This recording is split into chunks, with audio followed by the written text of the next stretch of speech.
क्या बोले थे किसान नेता कि हम ट्रैक्टरों पे बैठ के जाएंगे, हमारे वॉलंटियर रहेंगे। क्या किया उस दिन किसान नेताओं ने? पूरे शर्मसार कर दिया देश को। और आप अभी उनकी जिम्मेदारी हमको बता रहे हैं। क्यों नहीं बताएंगे भाई? कैसे बताएंगे? क्या उस दिन किसान नेताओं की कोई जिम्मेदारी नहीं बनती? क्यों नहीं बनती थी? अपने जिम्मेदारी से क्यों पल्ला झाड़? आतंकी की जिम्मेदारी नहीं बनती थी किसान नेताओं ने अपने जिम्मेदारी से पल्ला कैसे झाड़? अरे दिल्ली तो ये है, अरे दिल्ली पुलिस कमिश्नर ने जो $2 लाख इनाम दे रहा था झंडा फहराने के लिए, क्यों नहीं गिरफ्तार किया उसको? तो क्या किसान नेताओं के ऊपर कोई कार्रवाई नहीं होनी चाहिए? क्या उस डॉलर वाले के ऊपर कार्रवाई नहीं होनी चाहिए? होनी चाहिए। मैं तो किसान नेता तो कार्रवाई झेल रहे हैं, लेकिन ज्यादा झेल रहे हैं।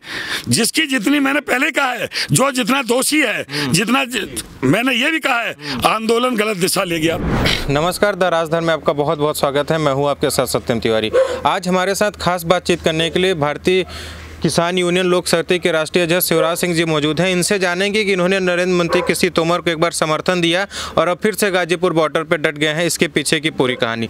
सर, आपका राजधर में बहुत बहुत स्वागत है। बहुत बहुत धन्यवाद आपका। पहली बात तो मैंने समर्थन नहीं दिया, हम आंदोलनकारी क्रांतिकारी समर्थन नहीं दिया, क्योंकि बहुत बढ़िया आंदोलन चल रहा था, 2 महीने से शांतिपूर्वक चल रहा था। भारतीय किसान लोक शक्ति भी दलित प्रेरणा स्थल पर जो हमारे मौलिक अधिकार है, संवैधानिक तरीके से हम आंदोलन कर रहे थे। गणतंत्र दिवस पर कुछ अराजक तत्वों ने माहौल को खराब कर दिया। ना तो किसान मोर्चा ने उनका समर्थन किया, ना हमने उसका समर्थन किया। घोर निंदा की, कड़ी कार्रवाई की मांग भी की। चूंकि तिरंगे का अपमान कोई नहीं सहन कर सकता और लाल किले पे किसी जाति विशेष का झंडा टांगना ये भी देशद्रोही के उसमें आता है। लाल किला हुआ, राष्ट्रपति भवन हुआ, पार्लियामेंट हुआ, इससे हमारे देश की शान है, ये सब यहीं से देश चलता है। तो पहले भी ऐसा होता था कि कोई जब राजाओं के रजवाड़े होते थे तो एक राजा दूसरे राजा के उस पर जाकर के झंडा टांग देता, तो ये हो जाता था कि भाई अब राज ये हमारा गुलाम हो गया। तो इस तरीका की वो खालसावादी जो थे उनका हम घोर निंदा करते हैं, कड़ी कार्रवाई की मांग करते हैं। जो भी सरकार पे धाराएं, NSA, रासुका, देशद्रोही की जो भी धाराएं, उन पर लगा करके कड़ी कार्रवाई सरकार करे, गिरफ्तार करे। क्योंकि मैं चैनल के माध्यम से देख रहा था कि बोल रहा था वो, उसने कोई पहली वीडियो वायरल हुई है कि मैं $2 लाख उसको इनाम दूंगा जो लाल किले पे झंडा टांगेगा। तो उसने जिम्मेदारी भी ली है कि मैंने कराया है। तो सीधा है आंदोलन से या किसान मोर्चा से या किसान से उसका कोई लेना देना नहीं है, वो क्लियर हो गया। उसी की सेना थी वो सारी जिसने लाल किले में तोड़ फोड़ वो की है। अगर समर्थन भी वापस, ये कृषि कानून भी वापस नहीं लेते हो, तो इसमें जो आप बदलाव की बात कर रहे हो बदलाव कर दें, या जो तुमने पराली पे या उन पर जिन पर अमेंडमेंट किया है और इसकी जो हमारा MSP है। काउंटर क्वेश्चन है कि आपने बोला कि बदलाव कर दे, ठीक है, चलो आप वापस नहीं ले रहे तो बदलाव कर दो, लेकिन सरकार भी तो वार्ता में अपने लगातार यही कह रही थी कि ठीक है बदलाव कर लो, बातचीत तो करो, लेकिन किसानों का कहना था कि नहीं, कानून वापस हो तभी हम घर वापस जाएंगे। उसके लिए मैंने आज ही नहीं कहा। जिस दिन सरकार ने 1.5 साल के लिए 2 साल के लिए होल्ड पर डालने की बात की थी, बदलाव की बात स्वीकार की थी, उस दिन भी हमने सरकार का धन्यवाद किया था। हमारा लेख भी छपा है अखबारों में और किसान नेताओं से ये कहा था भाई अड़ियल रुखना अपना है, सरकार 2 कदम आगे बढ़ी, आप 4 कदम आगे बढ़ो। लेकिन ये तरीका नहीं है। वो ठीक है, आंदोलनकारी अपनी बात रखता है, भाई हमें बिल वापस चाहिए, हमें बिल वापस चाहिए। हमने भी खून से लेटर लिखा कि भाई इस कृषि कानून को रद्द करो, लेकिन देशकाल परिस्थिति कई बार देख ली जाती है और देशकाल परिस्थिति के अनुसार समझौता कर लिया जाए। लेकिन आपने उस दिन देखा होगा जिस दिन 26 जनवरी के दिन ये सारी घटना हुई, उस दिन वामपंथ का भी झंडा वहाँ पे दिखा था आंदोलन करते समय। और आज तक इसका इतिहास रहा, जितने 64-65 दिन से आंदोलन चल रहा है, कोई राजनेता मंच साझा नहीं किया था। लेकिन आज RLD के भी नेता और आम आदमी पार्टी के मनोज सिसोदिया ने भी मंच साझा किया, तो क्या वो भी जिम्मेवार हैं इन सब चीज़ों के लिए? मैं भी जब भी टीवी चैनलों की डिबेट पर बैठा या किसी भी यूट्यूब चैनल की डिबेट पर बैठा, मैंने भी ये कहा कि भाई सरकार हमने बनाई है, हमने सरकार को वोट दिया है, सरकार हमारी है, हम सरकार के हैं, सरकार भारतवर्ष की है, हम भारतवर्ष के हैं और हमारा अधिकार है, मौलिक अधिकार है कि हम अपनी सरकार से अपने अधिकारों के तहत मांग करें, किसानों के लिए आंदोलन करें। सुन लो, और विपक्ष के लिए मैं कभी भी सहयोग नहीं करता था। विपक्ष को मैं नहीं कहता था कि विपक्ष में कहता था तुम्हें राजनीति करनी है, विपक्ष की राजनीति करनी है, हमसे अलग करो। 26 जनवरी के दिन जिस प्रकार से हिंसक उपद्रवियों ने पुलिस वालों के ऊपर ट्रैक्टर चढ़ाए, तलवार बाजे, आज वही पुलिस वाले किसानों के बचाव में उतरे हैं। क्या लगता है कि ऐसा नहीं करना चाहिए था उस दिन? जिन्होंने पुलिस वालों पे पथराव किया, जिन्होंने पुलिस वालों पे तलवार चलाई, जिन्होंने निर्दोष पुलिस वालों को घायल किया, पहले उसको मैं दिल्ली पुलिस की सराहना करता हूं। उन्होंने बहुत धैर्य से काम लिया, गोली नहीं चलाई, वरना ऐसे माहौल में गोली चल जाती है और चल भी जानी चाहिए थी। लेकिन ना तो किसान मोर्चा इसमें उनकी तरफदारी कर रहा है, ना भारतीय किसान लोक शक्ति उनकी तरफदारी कर रही है। पूरे देश को उन्होंने शर्मसार करने का काम किया है, उनकी कड़ी सजा की मांग की है, लेकिन सजा किसान तो नहीं देगा, किसान नेता तो नहीं देगा, सजा तो सरकार ही देगी। सरकार अपना काम करे, उसमें हम सरकार के साथ खड़े हैं, हम सरकार में उससे अलग नहीं है। हम तो कह रहे हैं इनको जो भी धारा लगती है कड़ी से कड़ी धारा लगा करके जेल भेजो इनको, उसमें हम सरकार के साथ हैं। ठीक है, अभी आपने कुछ देर पहले कहा था कि जब 1.5 साल के लिए कानून को होल्ड पे रखा जाना था तो मैं भी सरकार का धन्यवाद दिया था, अखबारों में भी मेरा लेख छपा था। क्या लगता है जैसे आप जैसे अनुभव वाले नेताओं को अगर संयुक्त मोर्चा समिति में शामिल किया जाता तो शायद ये जो विवाद इतना बढ़ रहा है न बढ़ता, कुछ न कुछ हल निकल आता, क्योंकि आप लोग अनुभव वाले नेता हैं। जैसे योगेंद्र यादव और दर्शन पॉल, ये सब जो नेता तथाकथित नेता बने बैठे हैं, ये हल नहीं चाहते हैं।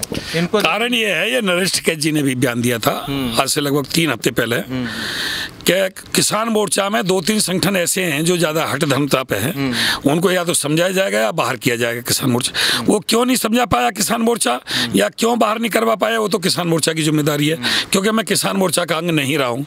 ना मैं किसान मोर्चा की किसी मीटिंग में रहा, ना मैं किसान मोर्चा की किसी प्रेस कॉन्फ्रेंस में रहा, ना मैं किसान मोर्चा के साथ किसी वार्ता में गया। मैं तो संवैधानिक तरीका से आंदोलन कर रहा था, जो हमें मौलिक अधिकार प्राप्त हैं, जो गाइडलाइन प्रशासन ने दी। हमारी परेड भी निकली और हमारी परेड उस समय निकली जिस समय दिल्ली में बवाल हो गया था। 1 बजे हमारी परेड शुरू हुई और चिल्ला बॉर्डर पे आगे जाकर के भानु प्रताप के कार्यकर्ताओं ने दिल्ली में बैरिकेडिंग तोड़ दी थी और वो जिस रास्ते से हमारी परमिशन जानी थी उस रास्ते पे वो बैठ गए थे, जिस रास्ते से दिल्ली पुलिस ने हमें परमिशन दी थी। लेकिन नोएडा प्रशासन ने हमारा साथ दिया, दिल्ली पुलिस से नए रास्ते की परमिशन उस समय पे करवाई जिस समय दिल्ली में बहुत बड़ा आतंक चल रहा था, कुछ आतंकी संगठनों के द्वारा और प्रशासन दिल्ली पुलिस में। जो उस समय हमें परमिशन नहीं देती पुलिस, देनी भी नहीं चाहिए थी, सच्चाई थी। लेकिन हमारे संगठन पर नोएडा प्रशासन को, दिल्ली प्रशासन को इतना भरोसा था कि ये बिल्कुल लाइन ऑर्डर के तहत चलते हैं। और 1 बजे हमारी रैली शुरू हुई और जा करके DND से होते हुए रगारे मयूर विहार और न्यू अशोकनगर होते हुए 3 घंटे परेड रही, शांतिपूर्वक परेड रही। कहीं एक भी कार्यकर्ता गाइडलाइन से लग नहीं गया।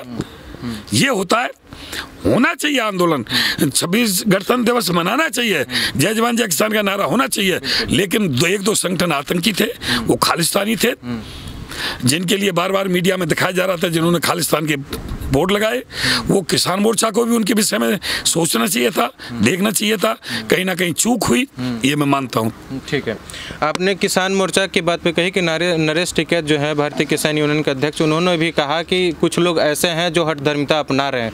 तो आप अभी कृषि मंत्री से भी आपकी बातचीत हुई थी, तो क्या आप लोगों को नहीं चाहिए कि जो आपका जो किसान संगठन है जिसमें अनुभव किसान नेता है, अनुभव वाले, वो एक पत्र लिखें कि किसान मोर्चा से नहीं बल्कि हम लोगों से बात की जाए और जो बवाल मचा है इसका कुछ हल निकले, जो सड़कें जाम है वो ना हो। हमने कल कृषि मंत्री जी से यही अनुरोध किया। हम कोई उनसे यारी दोस्ती करने नहीं गए, हमें कहीं सत्ता नहीं भोगनी, हमें कहीं मंत्रालय नहीं चाहिए। हम तो देख रहे हो कि सीधे किसान हैं, गांव देहात में रह रहे हैं। आप मेरे गांव देहात में आके मेरा घर मकान भी देख रहे हो जैसा बना हुआ है। मैं एक छोटे किसान का बेटा हूँ और हम किसानी हैं और किसनटा हैं, किसनटा ही रहेंगे। लेकिन एक गृह युद्ध छिड़ गया देश में, भारत माता कलंकित होने जा रही है। भारत माता का दिल रो रहा है कि किसान किसान से लड़ रहा है, जवान किसान आमने सामने खड़ा है। गृह युद्ध के आसार बढ़ गए, आम जनता को गांवों में जा करके भड़का दिया गया आंदोलन के खिलाफ। जिनकी लड़ाई लड़ रहे हैं वही सामने आ रहे हैं, तो हालत बिगड़ गए थे। तो हम कृषि मंत्री नरेंद्र तोमर जी से 1.5 घंटा बातचीत में हमने ये कहा, एक तो जो किसान नेताओं पर संगीन धाराओं में जो मुकदमे लिखे हैं वो जाँच करके जो जितना दोषी है उतनी कार्रवाई हो, ये दमनकारी नीति ना चलाई जाए, निर्दोष आदमियों पर कार्रवाई ना हो।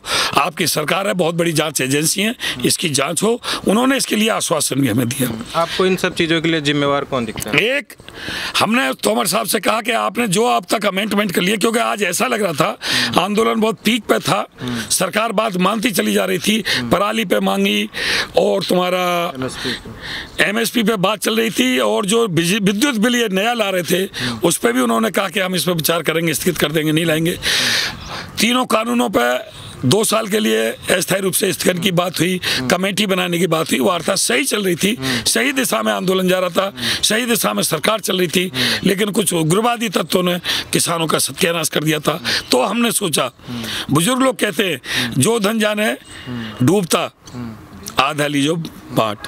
अगर धन हमसे कहीं भाग रहा है, छिन रहा है, तो उसमें से जितना पल्ले पड़े वो बांट लेना चाहिए, और सरकार से तेल मिले तो पल्ले में ले लेना चाहिए। हम भी उनकी लाठी, हम भी उनकी गोली खाएंगे। हम भी गाजीपुर बॉर्डर पहुंच रहे हैं। उस भाजपा के गुंडों की लाठी और गोली खाने के लिए अपने कार्यकर्ताओं को गाजीपुर भेजा है मैंने, और जब तक वो गोली नहीं चला देगा, लठ नहीं चला देगा, मेरा एक भी कार्यकर्ता गाजीपुर से नहीं हटेगा। मैं भाजपा के उस गुंडा जो नंद किशोर है उसकी गोली में ताकत देखना चाहता हूँ और उसके लठ में ताकत देखना चाहता हूँ, इसलिए मैंने अपनी सेना को भेजा है गाजीपुर। जो राकेश टिकैत है उन पे भी बार बार यही सवाल उठता है कि जो किसान नेता हैं वो बार बार गोली की क्यों बात करते हैं। जैसे आपने भी वार्ता में बार बार आया भाई वो आपने ये क्यों कहा कि गोली चला दें, गोली चला दें, गोली चलाने से कुछ हल निकल जाए। अरे वो गोली चलाने तो आया था, क्या वो हमारी आरती उतारने आया था बंदूक लेकर के? गोली चलाएगा तभी धरना खत्म होगा। अरे वो भाजपा का जो गुंडा था वो गोली चलाने तो आया था। वो जो उसके कंधे पे जो असला टंग रहा था वो हम पे फूल। आप तो न्यायालय में भरोसा रखते हैं ना, न्यायालय उससे भरोसे गिरफ्तार करे। आप ये कह रहे हैं कि गोली चलाए तभी हम वापस आएंगे, गोली चलाए तभी। क्या मैंने आमंत्रण दिया उसे? मेरे कहने से आपकी हर बात सही है, लेकिन आपने जो ये कहा कि गोली चलाएंगे वो चलाने आया। हाँ। उसकी गोली में फूल नहीं निकलते, उसकी बंदूक आग बरसाती है। चलवा के देख लेना उसकी बंदूक में से क्या निकलता है। वो बम बरसाने आया भोले भाले किसानों पे, उसको देखने के लिए तो भेजा है हमने कि देखते हैं कितनी गोली चलाता है। उनका मनसा है गोली चलाने की, वो गोली चलाना चाह रहे हैं। गोली चलाने की मनसा होती तो 26 जनवरी के दिन ही चला देते। अगर सरकार की मंशा गोली चलाने की होती, क्या वो आरती उतारने लाया था उस आंदोलन? 26 जनवरी को किसानों ने क्या किया? किसान नेताओं की क्या कोई जिम्मेदारी नहीं बनती थी उस दिन? मैं पुलिस की बात नहीं कर रहा, किसान नेताओं की बात कर रहा हूँ। क्या उस दिन किसान नेताओं की कोई जिम्मेदारी नहीं बनती थी? क्या बोले थे किसान नेता कि हम ट्रैक्टरों पे बैठ के जाएंगे, हमारे वॉलंटियर रहेंगे? क्या किया उस दिन किसान नेताओं ने? पूरे शर्मसार कर दिया देश को, और आप अभी उनकी जिम्मेदारी हमको बता रहे हैं। क्यों नहीं बताएंगे भाई? कैसे बताएंगे? क्या उस दिन किसान नेताओं की कोई जिम्मेदारी नहीं बनती? क्यों नहीं बनती थी? अपने जिम्मेदारी से क्यों पल्ला झाड़? आतंकी की जिम्मेदारी नहीं बनती थी जिसमें नेताओं ने अपने जिम्मेवारी से पड़ना कैसे झाड़? अरे दिल्ली तो ये है, अरे दिल्ली पुलिस कमिश्नर ने जो $2 लाख इनाम दे रहा था झंडा फहराने के लिए, क्यों नहीं गिरफ्तार किया उसको? तो क्या किसान नेताओं के ऊपर कोई कार्रवाई नहीं होनी चाहिए? क्या उस डॉलर वाले के ऊपर कार्रवाई नहीं होनी चाहिए? होनी चाहिए। मैं तो किसान नेता तो कार्रवाई झेल रहे हैं। हाँ। लेकिन ज्यादा झेल रहे हैं। जिसकी जितनी मैंने पहले कहा है, जो जितना दोषी है, जितना मैंने ये भी कहा है, आंदोलन गलत दिशा ले गया, किसान नेता कहीं ना कहीं चूक कर गए। मैं सच्चाई मानने के लिए तैयार हूँ। जिसकी जितनी गलतियां उतनी उसकी सजा होनी चाहिए। मेरे संगठन से भी जो गलती हुई है उसमें मेरी भी सजा होनी चाहिए। मेरी ज्यादा गलती हुई है तो मैं अपनी फांसी की सजा की मांग करता हूं।